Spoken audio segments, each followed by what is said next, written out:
1962.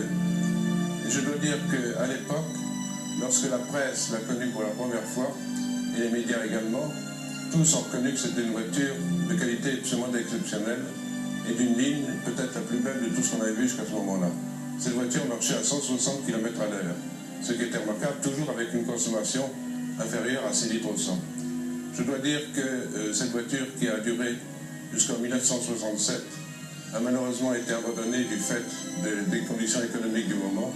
Poire avait été absorbé par Citroën, et Citroën a jugé que cette voiture n'était plus une voiture rentable, si bien qu'elle a été arrêtée. Je veux dire que pour moi, c'était une certaine déception.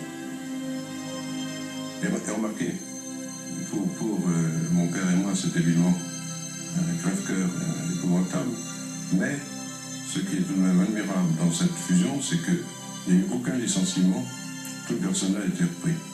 Et ça a été pour nous une très grande satisfaction sur le plan social d'arriver à cette fin qui n'est pas une fin glorieuse, mais enfin qui est une fin honorable et qui, sur le plan du personnel, a été une fin réussie. La dernière Panhard sortira des chefs de la rue d'Ivry le 20 juillet 1967. Paul Panhard, qui depuis 1958 préside aux destinées du Salon de l'Auto, disparaît à l'âge de 87 ans passés en mars 1969, un an et demi après la disparition de la branche automobile. Lui, qui à l'âge de 10 ans, était monté dans la première voiture imaginée par Panhard et Levasseur.